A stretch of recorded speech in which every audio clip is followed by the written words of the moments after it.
加拿大战争赌注，乌克兰首次官宣扩军100万。开战3个月，俄军已经损失近1/3的地面部队。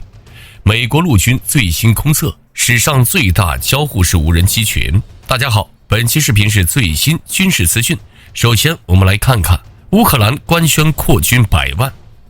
俄乌冲突持续到现在已经3个月左右，俄军依旧没能通过军事手段摧毁乌克兰，这代表着战争已经注定成为了一场拉锯战。为此，乌克兰的国防部长已经表示，基辅方面打算动员上百万人入伍，以此对抗俄罗斯的军队。在当前的俄乌冲突中，俄乌两军依旧围绕着顿巴斯地区的各个城市据点反复争夺。在北约各国的支援下，乌克兰已经成功将俄罗斯拉入了自己的节奏，也就是持久战。在马里乌波尔，亚速钢铁厂也迎来了尾声。乌克兰为保护钢铁厂的守军，将马里乌波尔放给了俄罗斯，这意味着俄军将会有一定的兵力前往顿巴斯支援。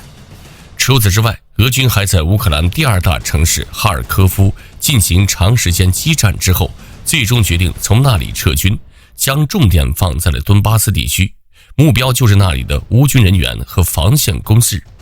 俄军的种种行为都表明，准备在顿巴斯地区展开决战，想要一举击溃乌军。毕竟无论是冲突的规模还是冲突的时长，相信都已经超出了普京预期。不过结果注定不会如俄罗斯所想的那样，俄军不断凝聚兵力的时候，乌克兰也没闲着。根据乌克兰之前公布的消息，乌军正在接受西方国家的培训，目前已经有超过1500名乌克兰士兵已经在训练或将在未来几天内开始训练掌握北约运送来的装备，然后作为教官返回乌克兰。美国开始在德国和欧洲其他地方训练乌克兰武装部队，训练内容包括操作榴弹炮、雷达系统和装甲车。除了人员的训练，武器也在源源不断地运往乌克兰。再加上乌克兰的扩军计划，预计在未来的1-2个月内，乌军就可以积蓄足够的力量，对俄军发起反攻。即使无法征兵100万，打个折扣也够俄军喝一壶了。同时，在最近的七国集团外长会上，七国集团代表也表示继续援助乌克兰，声称如果有必要的话，未来数年的时间，这些国家都会向乌克兰提供大量的军事援助。拜登也在计划继续援助乌克兰400亿美元，欧盟则是拿出300亿欧元，等于说现在乌克兰不缺钱也不缺武器，唯一缺的就是兵力。一旦扩兵的计划实施，俄罗斯想要拿下乌克兰的难度就会再次提升，甚至会被乌军击败。实际上，自俄军闪电战之后，俄乌冲突的主角就已经从俄军双方转变成了俄罗斯单挑北约各国，结果自然不言而喻。之前我们也分析了，因为俄罗斯的短板是经济，如果被拖入持久战，那么俄罗斯的消耗则会更加严重。开战3个月，俄军已经损失近1/3的地面部队。2022年5月15日，根据英国国防部的情报报道，俄军可能已经损失其在乌克兰战争初期部署地面部队的1/3，包括阵亡士兵、受伤士兵以及损坏的设备，并且俄军在乌克兰东部地区顿巴斯的攻势明显落后于计划。这句话后半部分没啥问题，但是前半部分只能说是为了打击俄军士兵吧。一般来说，战损都是属于保密内容，英国根本无法获得准确的数据。从战场的表现来看，俄军确实战损很大。俄军在乌克兰战役投入了100多个营级战斗群，总兵力约为12万。按照英国国防部的说法，俄军损失了4万人，着实有些夸张。损失个上万人确实没啥问题，只能说英国的数据并不保真。毕竟在目前的俄乌战场上，乌军主要是按照小队作战，发动袭扰战，而俄军则是兵团作战，准备重火力武器。俄军目标大，损失一定会有，但不会是1/3。后面的说俄军在乌克兰地区顿巴斯的攻势落后于计划，确实是这样。虽然最初取得了小规模进展，但俄罗斯在过去1个月里未能取得实质性的战果，同时保持了持续的高消耗水平。战争的天平已经倒向乌克兰，并且随着西方武器的大量增援，乌克兰已经可以从防御转向进攻，用于收复俄军控制的东部和南部大部分地区。比如，俄军向控制19姆市的俄军发起了数次反攻，并给成功击退了俄军的推进，并且在北顿涅茨克，美国 M777 榴弹炮已经有89座交付乌军。该型炮出现在了战场上，俄军曾大胆尝试过北顿涅茨河，包围北顿涅茨克，不过遭到失败。在乌军的炮火和空中打击下，俄军在别洛伐洛夫卡的滩头阵地损失惨重，3座浮桥被击沉，数十辆坦克、装甲运兵车及其他车辆被摧毁。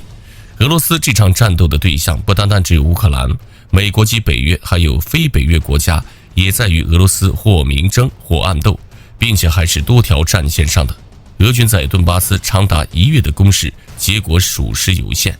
并且俄军的架桥设备不够用，并且其强度屡屡失败，节奏已经被打乱。在芬兰、瑞丹加入北约后，俄罗斯也并没有什么表现，